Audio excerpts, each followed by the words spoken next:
Bookish updates. Bookish day out in Edinburgh. The most disturbing book I've ever read in my life. Hello! Welcome to another bookish video from me, Johanna, me, my dog and books. With me this morning is Patty Cakes. Lucy's upstairs sleeping. It is early morning. I've came down to have my cup of coffee. Well, if you'll probably hear it, I've got my YouTube ambience on. And I'm going to read some of my books. I was actually reading the Dragon in the Library, so this is some middle grade, which is a bit of it's a palate cleanser because I'm currently reading Clown World, which is about 4 years inside Andrew Tate's Manosphere, so that's hard going. And I just finished The Girl Next Door, just on the stairs there. I'll talk to you about that later. But in this weekend's reading vlog, there'll be some cosy reading time at home. I'm going to go for a run. I'll tell you what I'm listening to on my run. I've got a lovely little product to tell you, thanks to the people from Wild. And then the big news this weekend is I'm going for a bookish day out in Edinburgh with some of my bookish friends, and you're coming with me. So some cosy reading, bit of crochet maybe, and then a bookish day out. My morning coffee and porridge has been had, so it's time for a run listening to this. Then I've got something wild to tell you. Did I say wild? Yes, because the lovely people at Wild got in touch to ask me if I'd like to feature one of their products in my video. And funnily enough, now this is my first ever sort of brand partnership.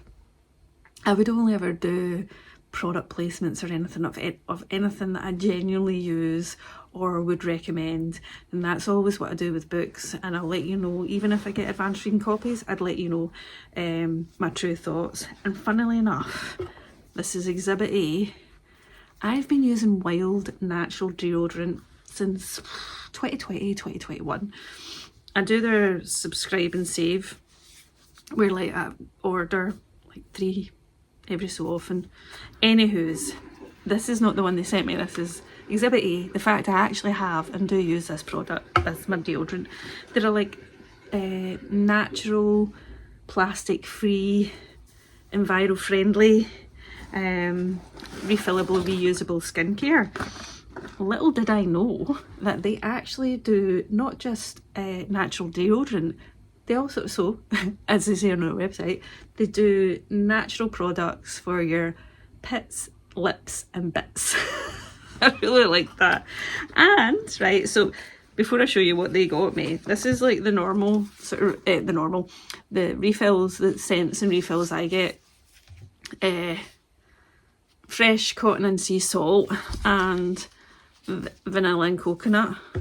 I started using this years ago because back in them days, the 2020s, I love the smell of it.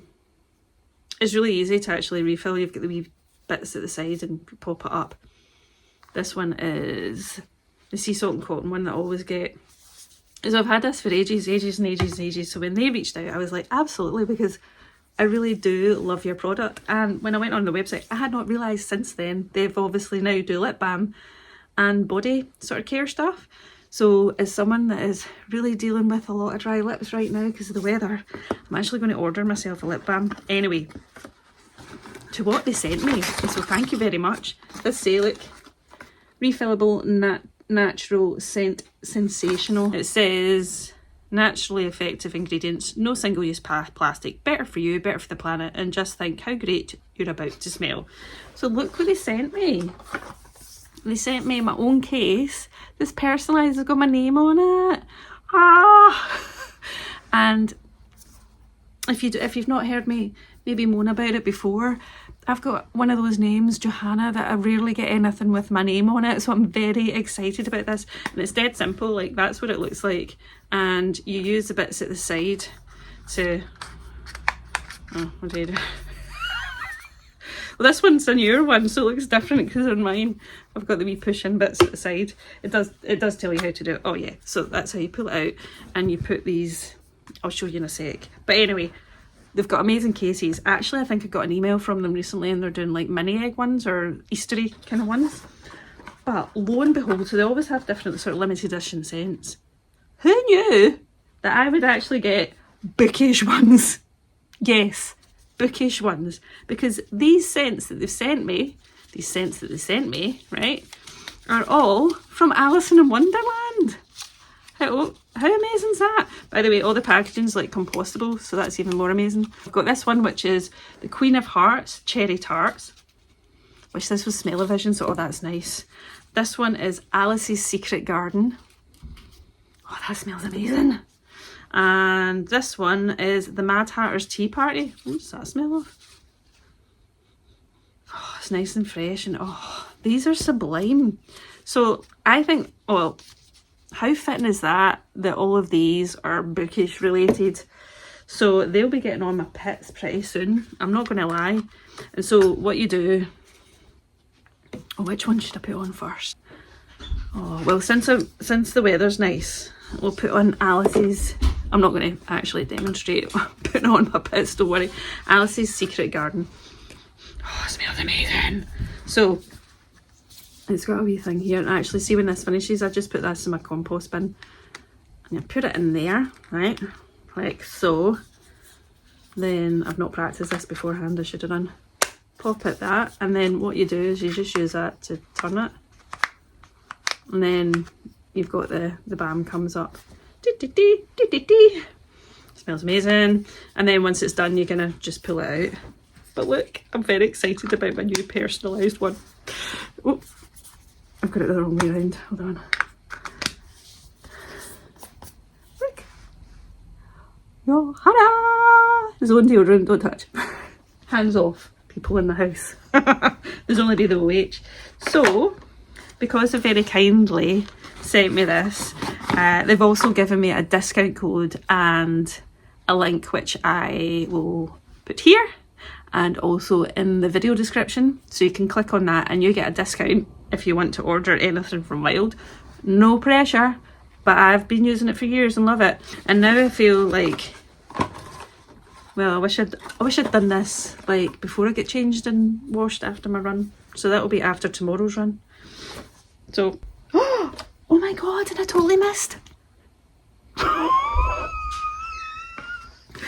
Because the box is like facts. And it said like facts left here, right? So I just picked it up and then realised there's a whole lip balm. Ah! What did I just tell you? I wanted a lip balm and it's got my name on it! Ah! Oh my goodness. And it's the Queen of Hearts Cherry Tarts lip balm. How does this work? Oh, so it goes like that.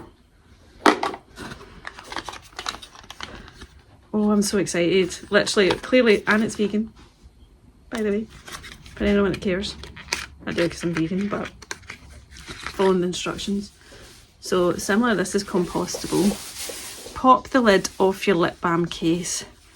Pop your refill with the cover on top of the case.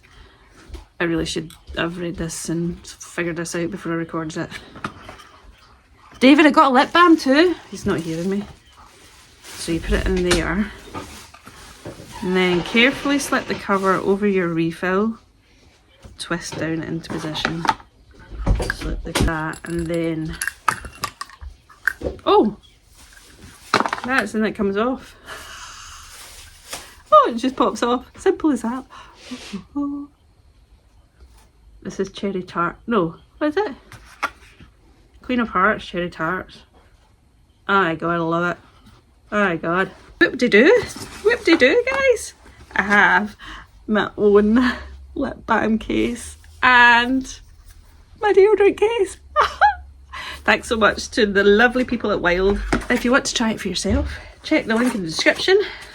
Get yourself a wee discount to check it out, see if you like it, and I get a wee commission. Yay! It's a win-win. It's a win-win. And you're saving the planet. You're helping. Every little bit helps. Anyway, so back to books. I think I mentioned this in my March reading wrap up, April hopefuls. I wanted a picked this from my TBR box because my TBR box is full of all the books that are in down here, right? And this one got picked, which is The Dragon in the Library, which is a middle grade. I think it's a wee series actually, and it's got lovely illustrations on it. And I have to say, last night we went to see Ghost Stories at the Theatre Royal in Glasgow, and it was brilliant. But it's like a theatre show with lots of jump scares, so my anxiety was through the roof, in a kind of good way, because I was like, I wanted to go, and I got tickets for David's birthday. So after seeing that, and also finishing The Girl Next Door by Jack Ketchum, which I will talk to you about later, I can't even discuss it right now. I was up to high dough. And I was not prepared at the end of last night to go to bed reading a book about Andrew Tate. I was just like, no, my anxiety has had enough. So this was what I started. I'm nearly 70 pages in, and we follow Kit. She goes to the library with her pals. So I think it's the summer holidays or something. She goes to the library with her pals. Well, she didn't really want to go to the library. One of her other pals wanted to go. There's 3 of them. Josh and Alita are 2 best friends. Alita really wants to go to, I think, or is it Josh? I can't remember. One of the 2 really wants to go and get a new book. And they're like, oh, library's so boring. So, which is not, by the way, as you know, I love a library. So they're like, okay, well, we'll go, but only if we can do X, Y, Z afterwards. So they're like, we'll go to the library. But what happens is they bump into this lovely librarian. What's her name? Her name tag said Faith Braithwaite, right? And she almost sees it like a bit of a challenge to get Kit to find a book she might like. And so she takes her, and then there's an incident where she opens a book and realises all of a sudden she's in a book. There's a snake or something in the book, and then pop, like almost like back in the library.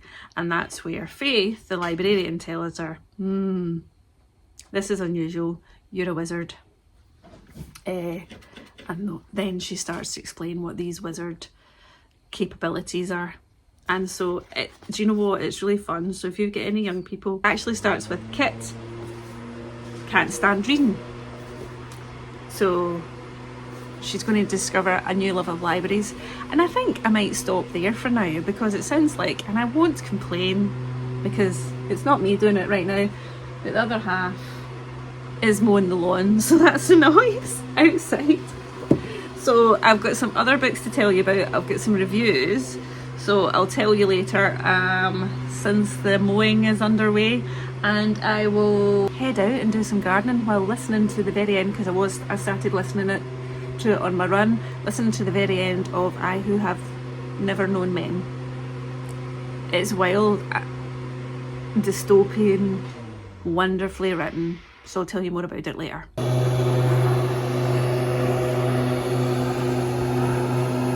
Quickly shutting the door behind them, you'll probably still hear it. I've actually just realised before I get stuck into the garden, I need to go to Aldi and get some top-ups, because the other half is going to make me his vegan burgers for dinner.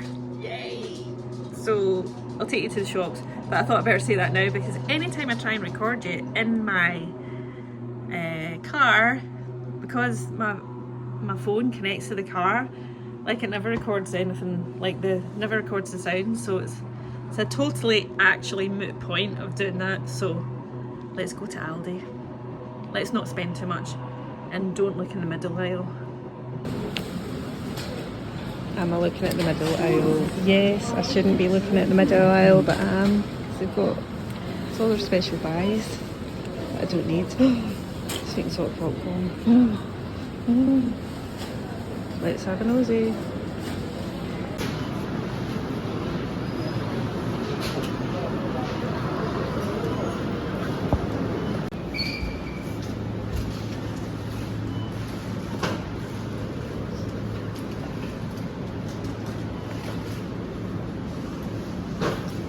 So totally forgot, today is our wee community's Easter fete or whatever.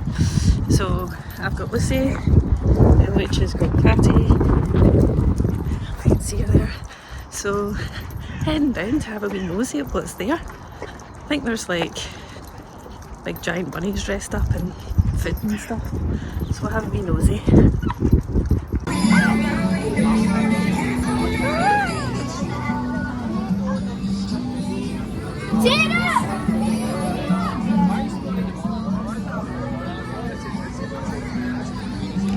Hi David, look!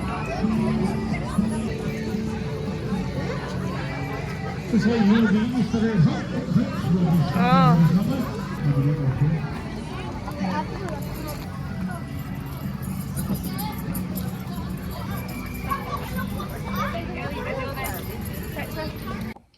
Brought you upstairs to my bedroom because I actually started to get a wee bit chilly. I mean, by chilly it's still dry, but I think there's rain due. So I put my jumper on and I thought I'd speak to you while I was having to put the washing away because dullest job ever. I swear, does anyone else have like washing where you do a wash, you hang up the wash, but the time it takes you to put the dried wash away is like about 3 million years longer than the time it takes you to wash and hang it up? Or is it just me? Just like to avoid. I hate putting away washing.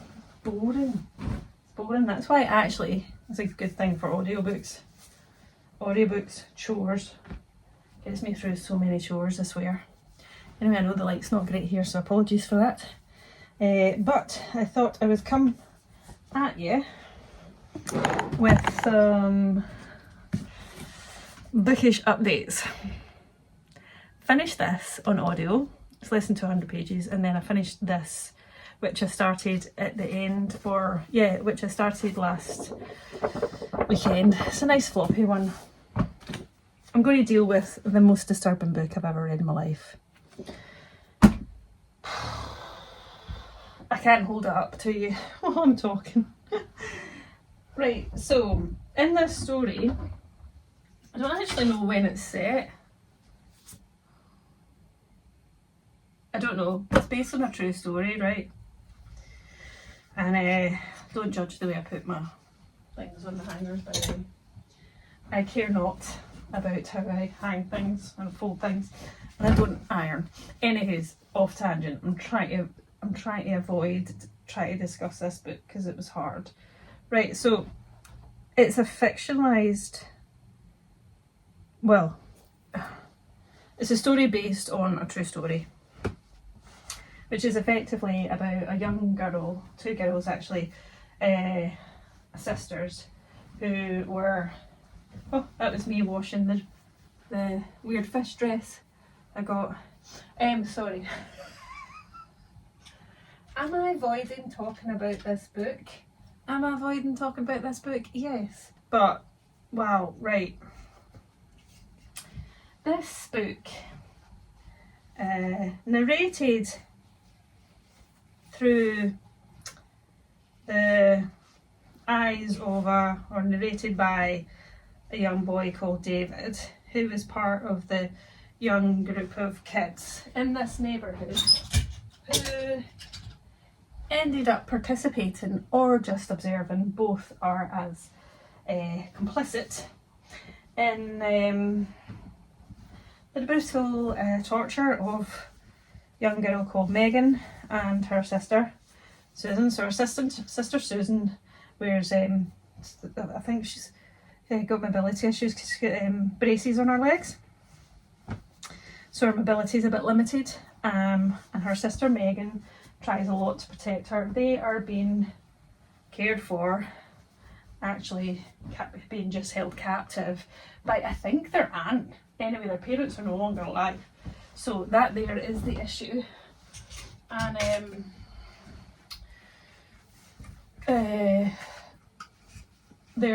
well, I think it's their aunt, her name's Ruth. She is an evil woman, so she starts a whole level of abuse.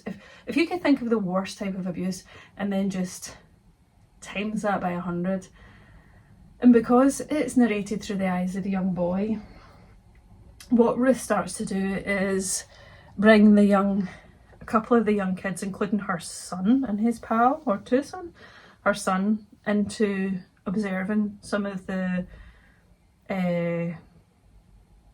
abuse that she undertakes on Megan. So then they start to watch, and the whole thing was you're not allowed to touch her, you just watch, which also makes it like, oh my god, it's... And then at some point the young kids get involved in the brutal torture of this young girl.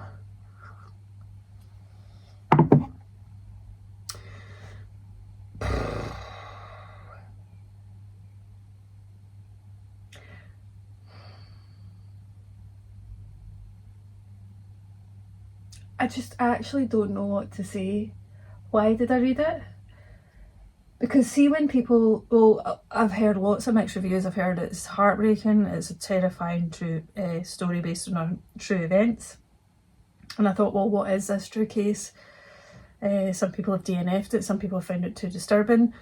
I found it too disturbing, but somehow persevered, because I kind of thought, well, what happened to this young girl, and what happened? And now I need to go down our Google rabbit hole. I would say this is not a book I would recommend to anyone. Unless you want to read the kind of true story. Apparently this was turned into film. Like, I never want to see the film version of this ever. It was well written. Hats off to Jack Ketchum for like writing this story. I've never felt more disturbed. I've never felt more disturbed in my entire life. Well, actually, there's been some movies that I've watched that have probably been on a... There's a horrible film called Irreversible. I think it's a French movie that I've watched. And yeah, I'm not going to go into that, but it was kind of one of the films I came out of cinema going, and I can't unsee that. And now I can't unread this. And it's not because it's a bad book. I wouldn't call it a bad book, to be honest. I thought it was a well written book. I think Jack Ketchum has done a grand job. And if you're used to reading like dark, disturbing books, you could probably give this a go. To understand, I think what it really reminds you is that human beings really can be absolutely monstrous and brutal, and we shouldn't forget that. Anyway, I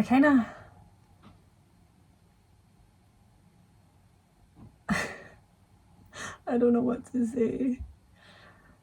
I've been through something. Let's just say that. Been through something. And I would say, I wouldn't, do you know, if you go in, right, you know it's going to be about the captivity and brutal torture of young girls by an adult woman and kids in their neighbourhood, right? So if you know that, and you know it gets dark, then that gives you a premise of like what you're in for, right? If you want to understand the story of it. I actually do, because I was like, I can believe, because humans can be brutal. And we've seen it, you know, it's in the news. Anyway, I don't know what's spoiling it too much. I'm kind of glad I've read it.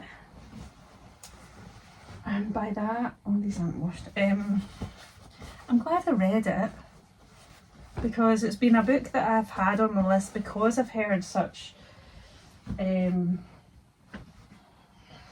what's the word, kind of extreme reviews of it. And when nobody's came out going, I really enjoyed that book, a lot of people have said this is a heartbreaking story, and you know, I think it's worth a read.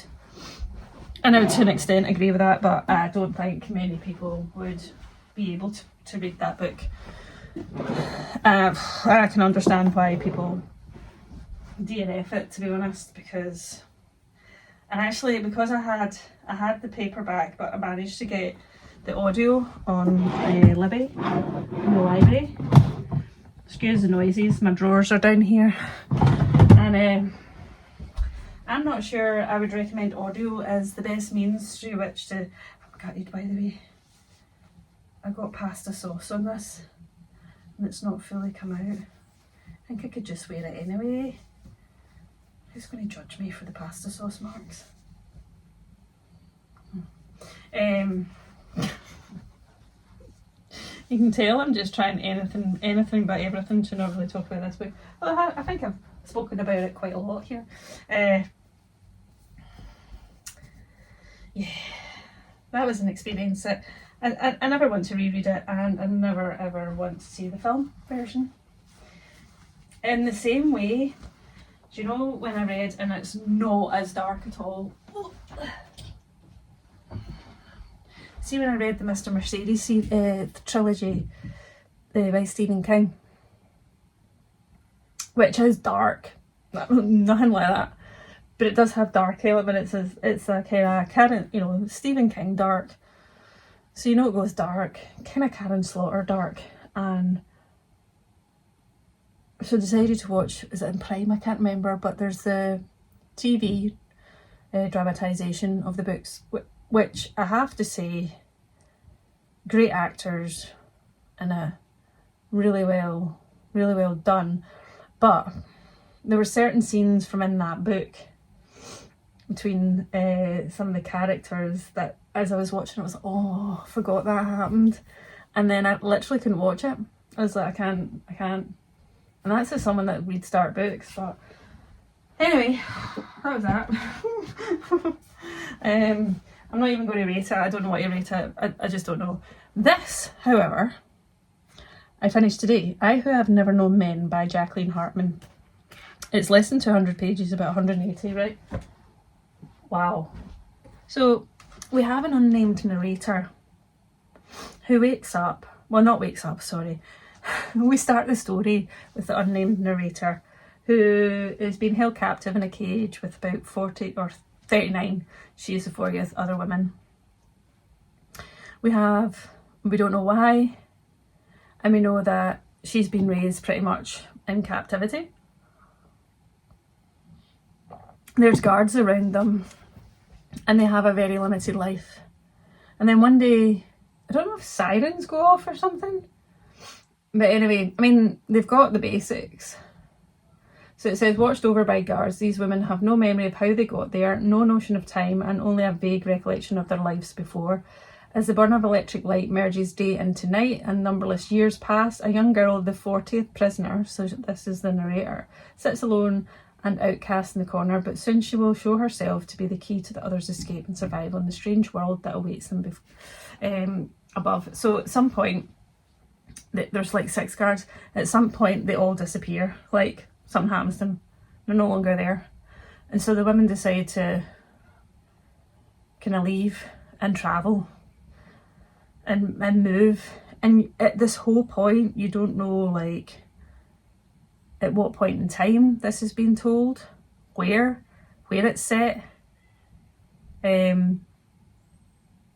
And we're clearly in a world where nothing is as what we understand it to be at this moment in time. It feels dystopian, but then it could easily be 100 years ago, never mind 100 years in the future. So there's no notion of time or place. And we start to understand from this narrator, who has only ever grown up knowing that and never really had a life before, that she learns from the other women who have had lives before but don't know how they got there, that she doesn't understand things like a prime example is the women hate having to go to the toilet in front of each other because they're all just there. There is no private bathrooms. And the narrator of the book was like, doesn't know any different. This is just how she was brought up. Or she doesn't really know what men are apart from the guards, doesn't understand what like romantic love or parts of her body, what a period is, and all of that stuff. And so it's a fascinating insight into her world as she questions what the women, I suppose the whole premise that the women have, or the whole relationship with their life that the women have based on their history. And she has none that is of anything out with being held captive, and then suddenly they go travelling to find who knows what. So through this journey, you're like, it's, you kind of don't get any answers, But that's kind of part of the intrigue in this book, about like the narrator's journey through life after they've been kept in this like deep underground like bunker cage thing. And you know, I don't even think I could genre this book, because you could say it was dystopian or sci-fi, but actually I'm not sure it is, because it could be contemporary general fiction, or even and the narrator of this story, we never know her name. Does she even have a name? Not sure. There's her and 40 women, and she starts to discover more about the world, and they start to have to like learn how to like live off the land of wherever they're travelling to, or trying to make a base. Right, look, I'm having tea out my Vera Wong cup. Excuse my manky hands. They're not manky, I have washed them, it's just I've been gardening, so like they're really dry and stuff. Anyway, it's filled with despair and dystopian vibes, while simultaneously be about hope and a fresh, unique perspective of the world, when you have not got the context of what is normal. I'm doing very commas with one finger. This is unique, so unique. I think more people need to read this. It's also a book like, when was it actually printed? Where was it? Because it says vintage. 1995? And then translated in English in 1997. I mean, this is outstanding. And to be honest, I think the less you know about it going in, I've probably told you too much already. So the one thing I dislike is the cover. Like, I'm not here for this cover. There is a different cover that I've seen, which is this. When I was putting it on my Goodreads and Storygraph, I noticed that this was a different cover, so I don't know if that's a US-Canada cover, and this is, I don't know. But it's not the most appealing, in my personal opinion. Other people might love it. But yeah, wow. Highly recommend.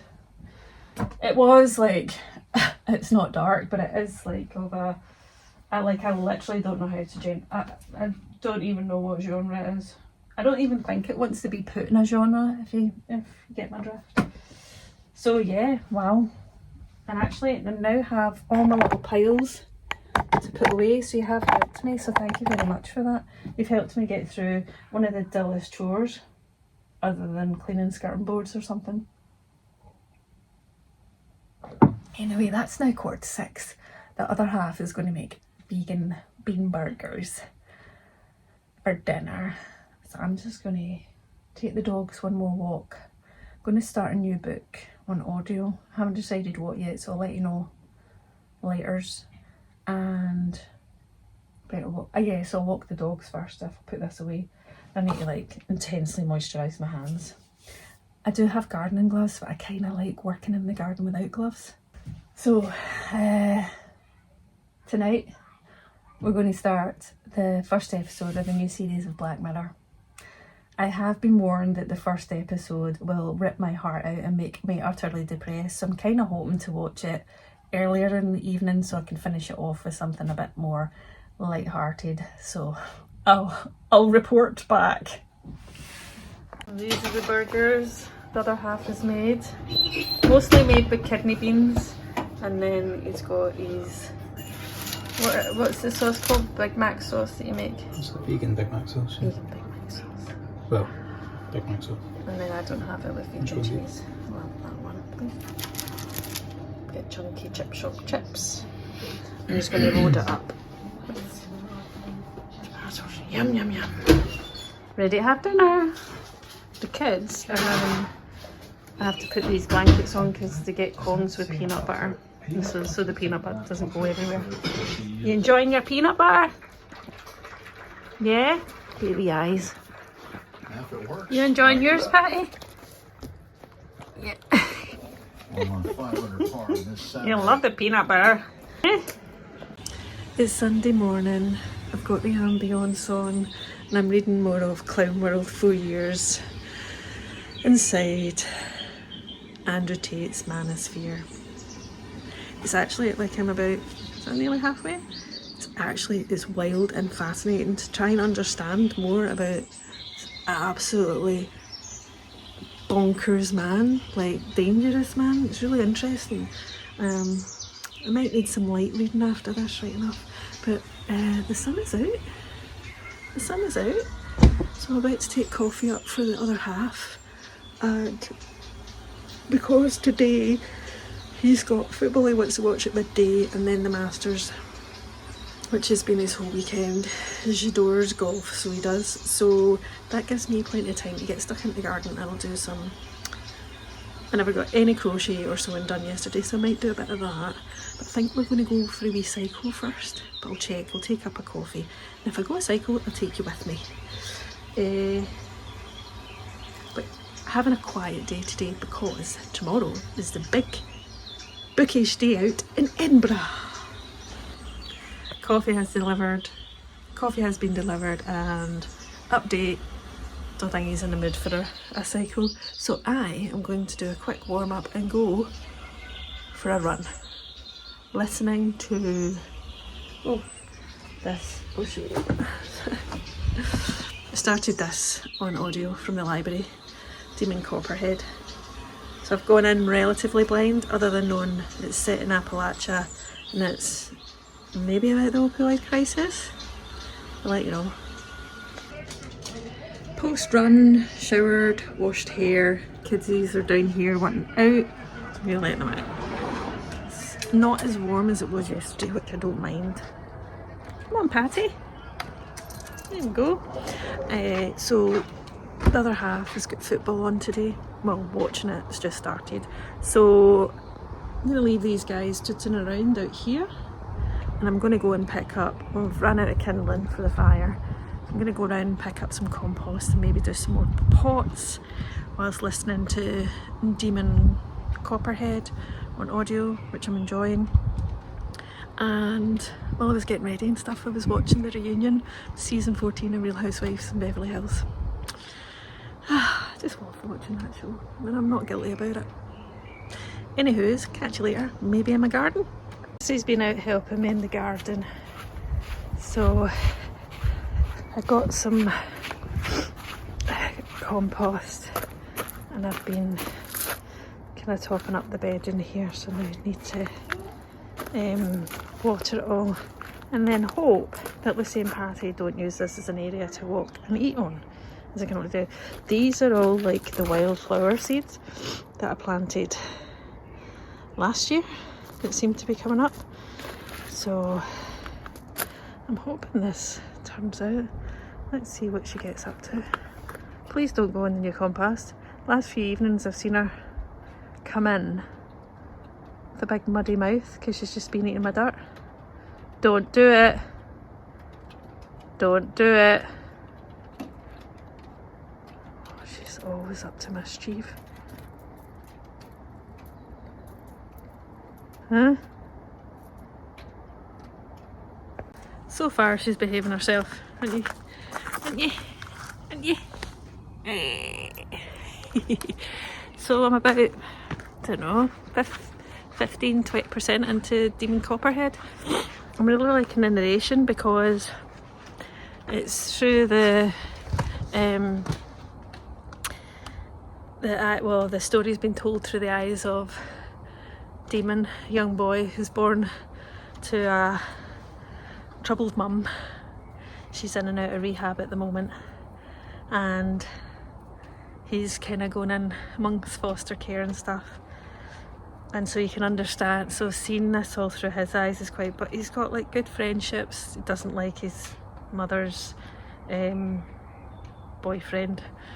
He doesn't seem like a nice guy at all, so I'm liking the pace, and I'm weirdly preparing myself for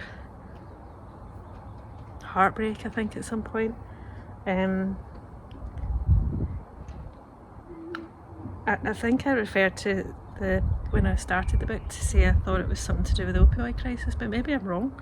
Well, there is drug and alcohol happening in the area with his mother, and it's not been specifically mentioned, so I may or may not be right or wrong. Oh, I think Lucy's coming to join me. Are you coming to join me? Eh? Sitting next to me. Get there. She likes to sit next to me. I've not got the cushion on here though. I've not got the cushion on here. Do you want me to put it on? The weather's a bit funny today. It keeps like going from quite warm like now, like there's a cool breeze, to when you're out the sun it's quite chilly. Isn't it? Right, do not eat my new compost.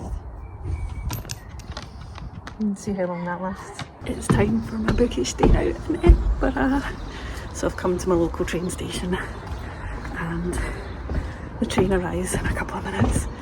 Yay! I'm so excited to meet my friends Bethany and Rachel, and I'll see you on the other side.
So friends, that was my lovely bookish day out in Edinburgh. I hope you loved coming along. The weather wasn't always in our favour, but books were bought. And I want to share them with you. Plus, I've had 2 pre-orders arrive, which I haven't opened and have no idea what they are. And I have a book review for you. Getting the 2 pre-orders as well. I'm clearly not prepared as always. Right. I hope you enjoyed my trip to Edinburgh. If you did, and you've watched this far, even though we've still got a little bit to go, because I tell you about the books, give me a castle emoji in the comments. Because it's only fitting. You know, our capital city has a castle. Right. So I bought actually more new books than expected from indie booksellers. And 2 books from the charity shop. This one, called Reading Aloud, True Stories and Curious Incidents from a Provincial Library by Chris Palling, who's a British author. I've never heard of this, but the book cover and the title got me. And it says, when novelist Chris Palling went for a job at his local library, he anticipated a quiet life. It took 2 hours between the stacks to discover that reality was somewhat different. Chris found that at times the library is an extension of A&E, at other times it's a hostel for the homeless, a psychiatric ward, a crime scene, a study hall, a place of safety, a boxing ring, confessional booth, a theatre space, a venue for knitting and book groups, an information hub for people trying to find a long-lost relative or job. On most days, the library is full of these. I was like, oh my god, I need to read this. How cool does this sound? So it was only £2 in the charity shop. And then a book I've already read but don't own, and I would love to collect these essay collections, is Wow, No Thank You by Samantha Irby. I've pretty much read all of Samantha Irby's books on audio, and I realise I've just done a video of audiobook recommendations, which I'll link in the comments below, description, and didn't once mention Samantha Irby books. Highly recommend them in audio. So this one says, staring down the barrel of her 40th year, Samantha Irby is confronting the ways her life has changed since the days she could work a full 11-hour shift on 4-hour sleep, change her shoes and put on mascara in the back of a moving cab and go out from drinks and dinner to the club without a second thought. Recently, things are more girls gone mild. In Wow, No Thank You, Irby discusses the actual nightmare of living in a rural idyll, weighs in on body negativity, loving yourself as a full-time job with shitty benefits, and poses the essential question, sure, sex is fun, but have you ever Googled a popular meme? Honestly, this essay collection, like most of hers, makes me laugh out loud, so I'm very excited to have this so I can reread it. Then, of my new books, right, I'll show you. Actually, right, who even am I? I mean, one is huge, another 2 are manga. Right, so this one that I've been eyeing up for ages, it is Imaginary Friend by Stephen Chbosky. And I've wanted this for a long time, but the size of it really intimidates me. I mean, look at it, right? But this author wrote one of my favourite books, which is The Perks of Being a Wallflower. Still a favourite. I still need to get a copy. But I think I've got... I want to get a second-hand copy of that book that doesn't have the movie cover. No offence to the movie, not seen it. Kind of don't wanna because I love the book so much. Anyway, I didn't know what this one's about. It's called Imaginary Friend, and it says Christopher Reese, not Reeves, I nearly read there. Christopher Reese has been through a lot by the age of 7. He will go through much more before he turns 8. All his mother, Kate Reese, ever wanted to do is protect him. She will have to do that more than she's ever imagined. Their new home, the town of Mill Grove, Pennsylvania, is sleepy, ordinary and isolated. In other words, perfect for what's about to happen. Oh, this sounds creepy. Something that will deeply mark everyone, from Christopher and his mother to the local sheriff, the residents of the retirement home and every student at the school. Something which no one can explain but everyone can feel. Something that will change everything. And like the blurb on this, like Blake Crouch, who wrote Black Matt, Dark Matter, not Black Matter, says a simply extraordinary reading experience, tremendous. And then Emma Watson, who was in the movie adaptation of Perks of Being a Wallflower, wrote astonishing, genius, a masterpiece. I'm very excited about this, but I'm also hugely intimidated because it is, how many pages? 847 pages. Woof! That's a good one for audiobooks, eh? Big chunky ones. Then, who am I? Manga? Right. My beautiful friend Bethany, who was one of my friends, and another friend Rachel, who's also beautiful, who I was out with in Edinburgh, is a big manga reader. Now, I have only read like manga horror by Junji Ito, and I've got a couple of their books on my bookshelf. There's one that's still to read, but they're pretty disturbing books and I really like them.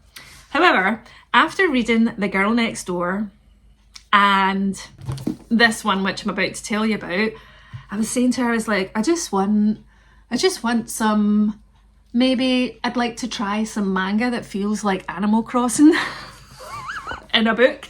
And so, well, this one isn't Animal Crossing per se, but she said it's laugh out loud funny and really fun. And it's the Spy Family series. But also, this character looks like they could be in Animal Crossing. But I've picked up, yes, you're correct, that is book 2. Book 2 of the Spy Family series, because she's kindly going to gift me book 1, which she has, so I'm very excited about that. So I bought book 2, and it says, well, I'd best not read the synopsis of that one, but basically I think we follow, whether it's a real family or a found family, and one's like an assassin, and the other one's like the spy. I can't actually remember, right, because I've just realised I can't read the synopsis of this book because it's book 2 and I don't know what happens in book 1. Then I picked this one up on my own because the book cover, she hasn't read this one, but it sounded amazing. It's called Doomsday with My Dog. And it says, a single teenage girl journeys through the crumbling ruins of civilization, the last human on Earth, exploring the concrete jungle that has outlived mankind. Keeping her company is woman's best friend, the ever-adorable and quick-witted Shiba Inu Haru, who is ready to stick with her through thick and thin. With such a pleasant conversation partner to keep the post-apocalyptic doldrums at bay, the end of the world might not be as bad after all. And can we just look at how cute this is? Ah! And this one, I have been told, is kind of like maybe Animal Crossing in manga. And it's called My Ordinary Life. You see it's a wee bit shiny. How cute is this? And it says, in this just surreal enough take on the school genre of manga, a group of friends, which includes a robot built by a child professor, they grapple with all sorts of unexpected situations in daily lives as high schoolers. The gags, jokes, puns, and haiku keep the series of off-kilter even as the characters grow and change. Check out this new take on a storied genre and meet the new ordinary. This just looked and sounded too cute. So yes, follow me as I enter the world of manga. Do any of you read manga? Let me know. And if so, like what type? I'll be really interested. And then, Clown World. This is utterly fascinating, terrifying, disturbing, and a necessary read. It feels politically pertinent, to be honest. So this follows Jamie, Tahsin and Matt Shea, who are investigative Vice journalists from, I don't even think Vice exists anymore, it's bankrupt, isn't it? Anyway, we're back in like 2019, sort of 2020. They decide to do an investigative documentary on Andrew Tate and enter his world. And get to speak to him, spend some time with him, spend some time in his infamous war room, learn about his upbringing, his life, the persona, the what is real, what is not real, unconfirmed, as well as all the allegations and charges against him. And It is a stark, sobering read, but it feels like a necessary one. And if, do you know, and even more so because, and this is not a spoiler because it's like near the end, but it's just giving you some like stats.